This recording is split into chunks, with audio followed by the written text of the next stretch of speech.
Hi friends, welcome to Siri Palnadu kitchen. ఈరోజు మన ఛానల్లో ఎంతో రుచిగా ఉండే అటుకుల లడ్డు ఎలా చేసుకోవాలో చూపిస్తాను. ఎటువంటి పాకం అవసరం లేదు, జస్ట్ 10 మినిట్స్లో మనం ఈ లడ్డూని ప్రిపేర్ చేసుకోవచ్చు.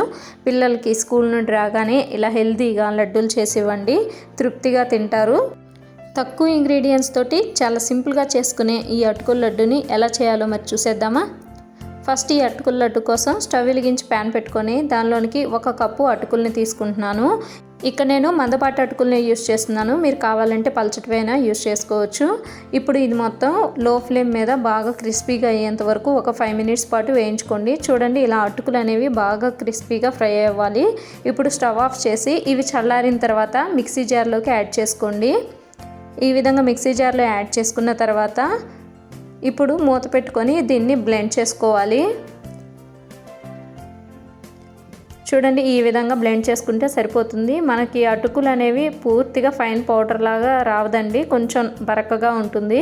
ఇప్పుడు దీన్ని ఒక ప్లేట్లోకి తీసుకొని 1 కప్పు అటుకులకి 1/2 కప్పు బెల్లం అనేది కరెక్ట్గా సరిపోతుంది. అలాగే ఫ్లేవర్ కోసం 2 యాలక్కాయలను కూడా యాడ్ చేసుకొని వీటిని కూడా ఈ విధంగా గ్రైండ్ చేసుకోండి.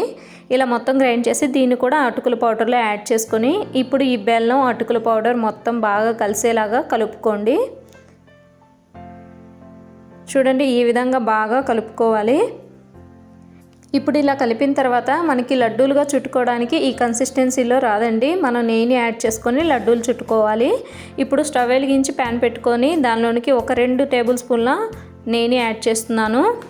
నెయ్యి హీట్ అయిన తర్వాత దీనిలోనికి కొన్ని జీడిపప్పు పలుకుల్ని యాడ్ చేసుకొని వీటిని కొంచెం దూరగా ఫ్రై చేసుకోండి. మనకి లడ్డూలో జీడిపప్పులు ఇలా డ్రై ఫ్రూట్స్ యాడ్ చేసినా టేస్ట్ బాగుంటాయి కదా. ఇవి కొంచెం దూరం ఫ్రై అయ్యాక ఒక 6 కిస్మిస్ని కూడా యాడ్ చేసుకున్నాను. నేను తీసుకున్న క్వాంటిటీకి ఇవి కరెక్ట్గా సరిపోతాయి.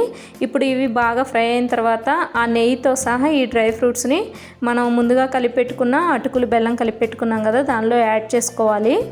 ఇప్పుడు ఈ నెయ్యి మొత్తం ఈ పిండికి బాగా పట్టేంత వరకు బాగా గట్టిగా ప్రెస్ చేస్తూ కలుపుకోండి.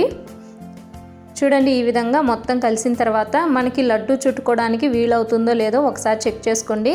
చూడండి, ఇక్కడ నేను తీసుకున్న 2 టేబుల్ స్పూన్ల నెయ్యి నాకు కరెక్ట్గా సరిపోయింది. లడ్డు చుట్టుకోవడానికి పర్ఫెక్ట్గా వచ్చాయి. చూడండి, లడ్డు ఎంత చక్కగా వచ్చిందో. ఇప్పుడు వీటిని ప్లేట్లోకి తీసుకోండి. ఒకవేళ మీరు తీసుకున్న క్వాంటిటీకి లడ్డు కానీ సరిగా చుట్టుకోవడం రాకపోతే మరి కాస్త నెయ్యిని యాడ్ చేసుకొని లడ్డూలు చుట్టుకోండి. చాలా తక్కువ టైంలో చేసుకోవచ్చండి. 10 మినిట్స్ అంటే 10 మినిట్స్లోనే అయిపోతుంది. టేస్ట్ చాలా బాగుంటాయి. మీరు కూడా ఒకసారి ఈ వేలో ట్రై చేయండి. ట్రై చేశాక మీకు ఎలా అనిపించిందో మీ ఫీడ్బ్యాక్ నాతో షేర్ చేసుకోండి. మరి ఈ అటుకుల లడ్డు మీకు నచ్చిందా? నచ్చితే ప్లీజ్ లైక్ చేయండి, షేర్ చేయండి. ఇలాంటి మరిన్ని సింపుల్ అండ్ టేస్టీ రెసిపీస్ కోసం మా సిరి పల్నాడు కిచెన్ ఛానల్ని సబ్స్క్రైబ్ చేసుకొని పక్కనే ఉన్న బెల్ ఐకాన్ని యాక్టివేట్ చేసుకోండి. And thank you for watching.